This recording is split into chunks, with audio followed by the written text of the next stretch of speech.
Elhamdülillah, elhamdülillah, elhamdülillahillezî hedâ. Siz görmeseniz dahi o gördüğünü bildiriyor ve sizi görüyor ya. Mevla'ya hesap vermenin endişesini içinde duyup da ağlama ne tatlı ağlama. Yüzü yerde olma bir irfan meselesidir.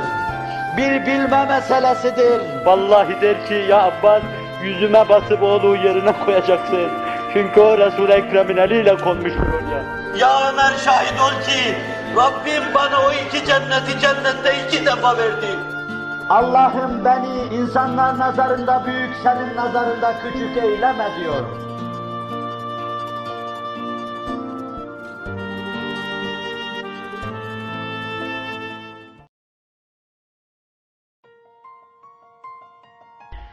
Muhterem Müslümanlar,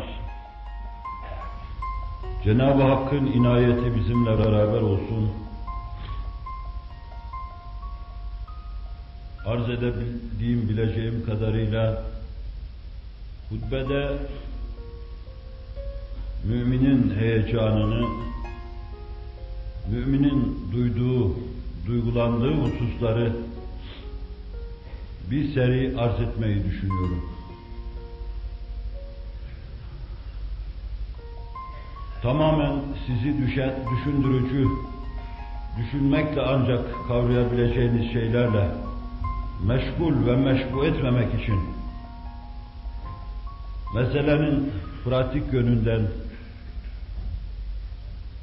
bir iki tablo arz etmenin daha faydalı olacağı kanaatine vardım.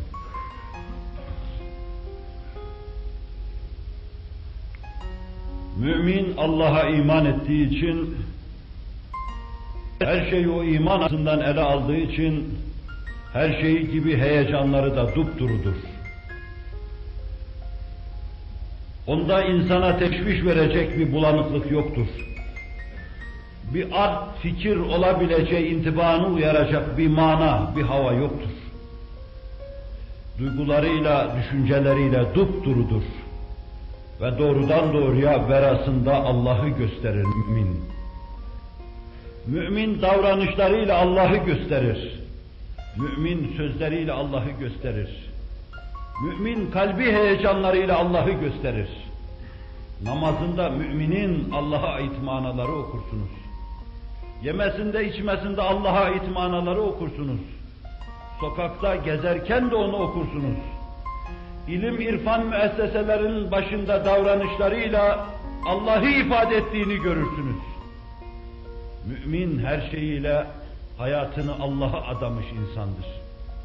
Allah'a inanmış, ona güvenmiş, itimat etmiş, emniyet dairesi içine girmiş, Allah adına bir bakıma yok olmuş, tasavvufi bir dille ifade edilecek olursa fenafillah olmuştur.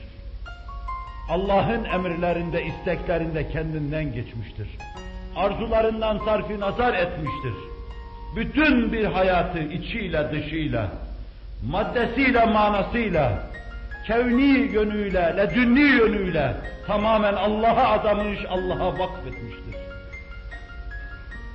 Bu müminin herhaldeki duygu ve düşüncelerine hakim olan şey de İnsanların elinden tutmak, insanları Allah'a götürmek olacaktır.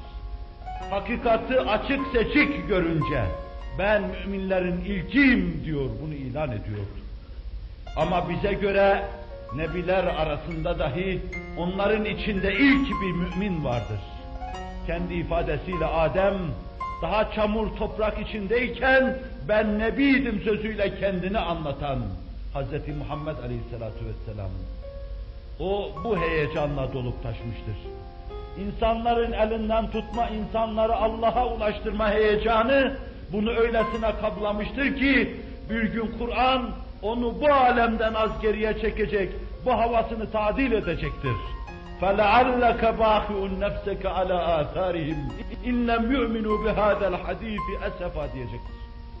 Şunlar senin getirdiğin şu ayatı beyinata, şu kelam-ı ilahiye, vaat ettiğin şeylere inanmadıklarından ötürü esefinden kendini intihar mı edeceksin, ölecek misin diyordu. O kadar sıkılmış kalbi pâki nebevi, o derluk kalaklar içinde çırpınıyordu ki Allah onun bu havasını tadil ediyordu Celle Celaluhu. Baş mümin, bütün derdi davası, bütün yapmak istediği şey, gönlünde duyduğu Allah'a insanları ulaştırmak. Herkesin gönlünün aynı ulvi duygularla meşbu olmasını, dolup taşmasını temin etmektir. Amcası vefat ederken başının ucunda görüyoruz. O gün daha şeriat getirip yapacağı teşriatı yapmamıştı. Müminlerin namaz, niyaz vesaire gibi belki çok mükellefiyetleri yoktu.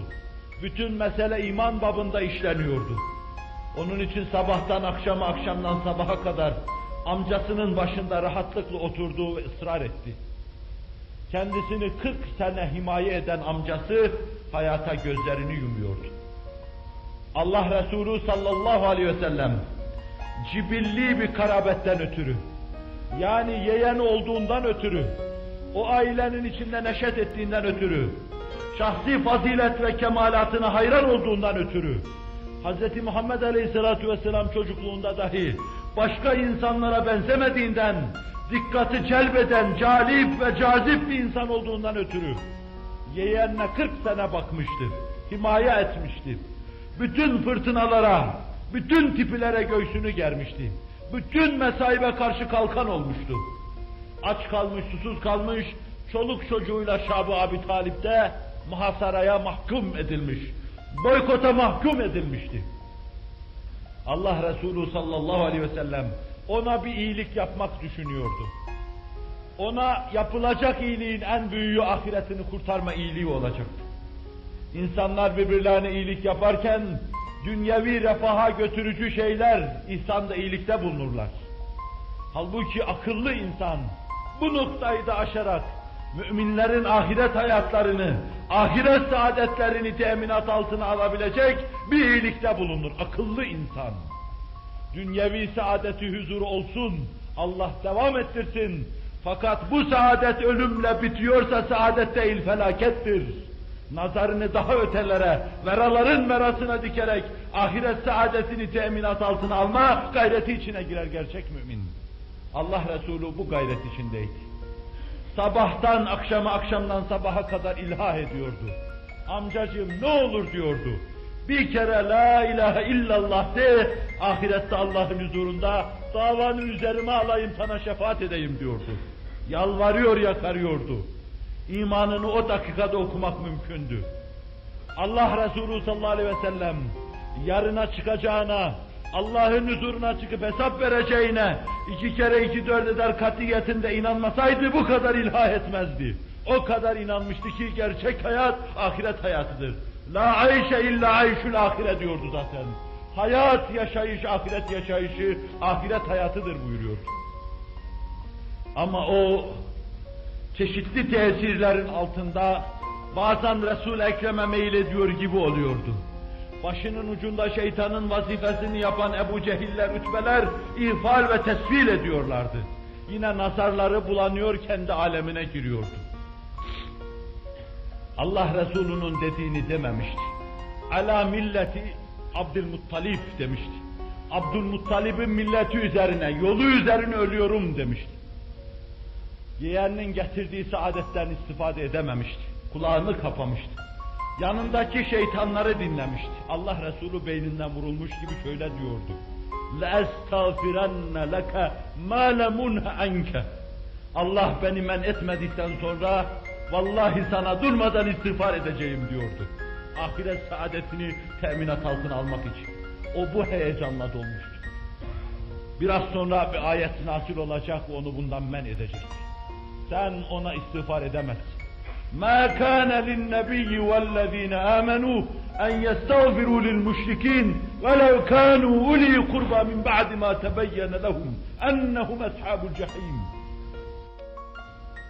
Cehennemlik olarak öldükleri tebeyyün ettikten sonra yakını bile olsa ne nebi ne de müminler yakınları için istiğfar edemezler diyordu.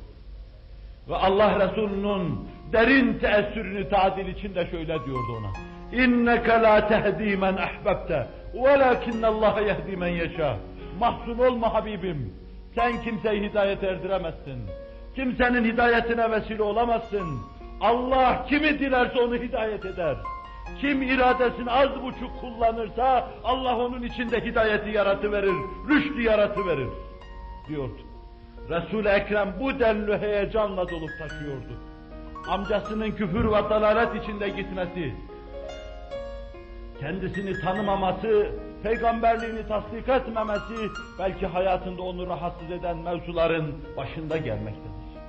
Değil karabeti, vahşi Resul-i Ekrem aleyhissalatu vesselama kötülüklerin en büyüğünü yapmıştı.